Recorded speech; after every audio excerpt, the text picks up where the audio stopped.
उत्तर प्रदेश विधानसभा चुनाव की तैयारियां हो चुकी हैं। सभी राजनीतिक दलों ने जातिगत समीकरणों के हिसाब से टिकटों का बंटवारा भी कर दिया है। आज हम बात करेंगे आगरा के ग्रामीण विधानसभा क्षेत्र की। और इस क्षेत्र पर जैसे भाजपा भारतीय जनता पार्टी की तरफ से जो प्रत्याशी हैं वो हैं बेबी रानी मौर्य जी, जो कि पूर्व राज्यपाल रह चुकी हैं। इस समय हमारे साथ मौजूद हैं उनकी छोटी बहन लता कुमारी जी, जो कि पिछले काफ़ी लंबे समय से उनका साथ दे रही हैं चुनावी क्षेत्र में। तो उनसे बात करेंगे ग्रामीण क्षेत्र में किस तरह से भारतीय जनता पार्टी जनता के बीच में उतरने जा रही है, क्या क्या तैयारियां हैं उनकी, क्या क्या प्राथमिकताएं रहेंगी लोगों के बीच में जाने के लिए। ग्रामीण जो विधानसभा से 90 से जो इलेक्शन लड़ रही हैं बेबी रानी मौर्य, वो मेरी बड़ी बहन है और उनको बहुत अच्छा जन समर्थन मिल रहा है। जहाँ भी जाती हैं अच्छा रिस्पांस मिल रहा है हम लोगों को। जिन लोगों के बीच में हम जाते हैं, जो हमारे मुद्दे हैं भारतीय जनता पार्टी के, हम उनको लेके वो जाते हैं। और कुछ पुरानी समस्याएं हैं उनके लिए भी उनको असर करते हैं कि हम आपका काम करेंगे, जो भी आपकी जन समस्याएं हैं वो आप बताइए।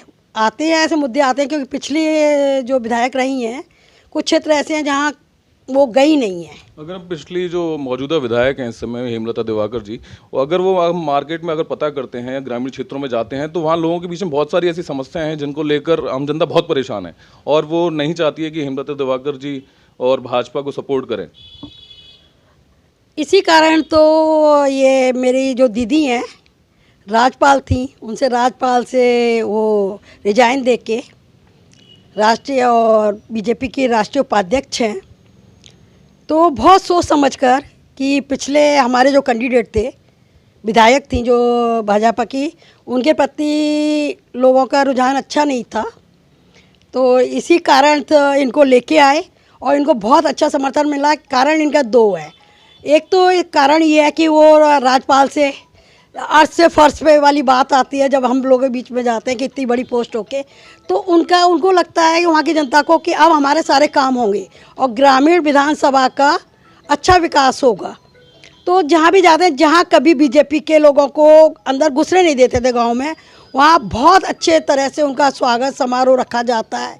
और हर जाति समीकरण की बात करें तो हम लोगों को हर जाति का समर्थन मिल रहा है, चाहे वो जाट हों, लोधे हों, ठाकुर हों, जाटव हों, कुशवाहा हों, मतलब जितने भी लोग हैं बहुत अच्छा वो हमें अपना जन समर्थन दे रहे हैं। और हमारे साथ बहुत बड़ी कार्यकर्ताओं की टीम है, क्योंकि जो हमें समय मिला था बहुत कम था, तो हमारे कार्यकर्ता हर क्षेत्र में अलग अलग जाके जनसंपर्क कर रहे हैं, गली गली कर रहे हैं, डोर टू डोर कर रहे हैं। इसी उसमें आज मैं यहाँ इस क्षेत्र में आई थी जहाँ दहतौरा, अंसलाहाट था और आसपास के क्षेत्र थे, उनमें मैं जब जनसंपर्क करने के लिए आई हूँ डोर टू डोर, जिससे कि हम उनकी समस्याओं को सुन सकें, आगे आने वाले भविष्य में हम उनका समाधान कर सकें। ये हमारी प्राथमिकता रहेगी कि जनता की जितनी भी समस्याएं जल्द से जल्द पूरा किया जाए। क्या लगता है आपको 2017 के बाद 2022 में जो विधानसभा चुनाव हो रहे हैं, जैसा कि पिछली बार 9 विधानसभा सीटों पर पूरा 9 की 9 विधानसभा सीटों पर भाजपा की जीत हुई थी, तो इस बार क्या लगता है 2022 में जैसे कि और पार्टियों की तैयारियां चल रही हैं, वो लोगों के बीच पहुंच रहे हैं, तो क्या समीकरण चेंज हो रहे हैं, कुछ बदल रहा है? देखिए, पार्टी तो सभी तैयारी करते हैं और सभी अपने कैंडिडेट को मजबूत बताते हैं, लेकिन आप जो भाजपा का कार्यकाल है और जिसमें जो सुविधाएँ उन्होंने दी हैं, जैसे आपका राम मंदिर का मुद्दा था और धार्मिक मुद्दे थे, काशी में अभी उन्होंने किया। आज हमारे साथ मौजूद हैं भारतीय जनता पार्टी के कार्यकर्ता और एडवोकेट महेश कुशवाहा जी, तो उनसे जानेंगे कि मतलब क्या आपको लगता है कि मतलब क्या तैयारियों को लेकर उतर रही है भाजपा और क्या सीट भी निकाल पाएंगे ग्रामीण वाली? बिल्कुल, आगरा की सीट भारी बहुमत से जीतेंगे। पहले लाख से जीती थी, अब 1.5 लाख से जीतेंगे। भारी बहुमत से पब्लिक हमारा साथ दे रही है और निश्चित ही विजय होगी। इस तरह से भाजपा ने प्रत्याशी दिए हैं, उनके सामने कोई इस तरह का प्रत्याशी नहीं है जिसे जनता पहले से जानती हो। भाजपा के 9 के 9 प्रत्याशी हैं जो जनता में पहले से, जनता उनसे प्रेम करती है, पहले से जानती है। और आगरा ग्रामीण विधानसभा पे तो बेबी रानी जी आपके माननीय महामहिम रही हैं, राज्यपाल रही हैं, तो उनको तो पूरा देश जानता है, इसलिए उनको तो वोट मिलना ही मिलना है। अगर हम बात करें ग्रामीण विधानसभा क्षेत्र की, जो मौजूदा विधायक हैं हेमलता दिवाकर, उनको लेकर लोगों में एक रोष है कि मतलब वो 5 साल हो गए जनता के बीच में नहीं पहुंची है, ना ही कोई काम कराया है, तो इसको लेकर क्या कहेंगे कि मतलब भाजपा की छवि पे कहीं ना कहीं धूमिल हो रही है?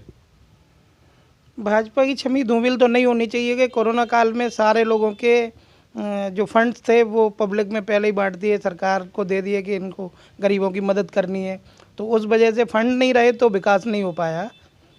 इस और कोई कारण नहीं रहा, जितना फंड है उन्हें क्षेत्र में लगाया है। लेकिन वहाँ की जनता तो बोलती है कि 5 साल उन्होंने शकल नहीं दिखाई और ना रोड बनवाए हैं, ना पानी पीने की व्यवस्था है, कुछ भी व्यवस्थाएं नहीं हुई है। वो तो दूसरे विधानसभा है उसमें भी कह रहे हैं जब फंड्स ही नहीं है विधायक पे तो कहाँ से लगाएंगे। लोगों ने वहाँ पर बैनर लगाए हुए हैं, रोड नहीं तो वोट नहीं, चुनाव का बहिष्कार कर दिया है, इसको लेकर क्या बोलेंगे? वो सारे लोग वही थे जो हम भाजपा के खिलाफ हैं, जहाँ से पहले उनको वोट मिला नहीं है, उन दूसरी पार्टियों के लोग हैं, और जो प्रदर्शन करते हैं वो विपक्षी लोग ही करते हैं, कोई भाजपा के कार्यकर्ताओं ने कभी भी इनका विरोध नहीं किया है। 2022 की बात करेंगे, आखिरी सवाल से समाप्त करते हैं कि 2022 में कुछ बदलाव लग रहा है आपको या फिर सारी सीटें भाजपा निकाल रही है? निश्चित तौर पे 2022 में भी भाजपा ही जीत रही है। तो आज हमारी बात हुई आगरा ग्रामीण विधानसभा क्षेत्र को लेकर पूर्व राज्यपाल और राष्ट्रीय उपाध्यक्ष बेबी रानी मौर्य जी की बहन जी के साथ, और उन्होंने जाना कि मतलब 2022 में किस तरह से भारतीय जनता पार्टी ग्रामीण क्षेत्र से उतरने वाली है, और उनके जो कार्यकर्ता थे महेश कुशवाहा जी, उनसे भी जाना हमने कि मतलब 2017 के बाद 2022 में किस तरह भारतीय जनता पार्टी दोबारा 9 की 9 सीट जीतने वाली है। राष्ट्रीय खबर आगरा से पुष्पेंद्र सोनी की रिपोर्ट। ताज़ा खबरों से जुड़े रहने के लिए सब्सक्राइब करें राष्ट्रीय खबर टीवी और बेल आइकन दबाना ना भूलें।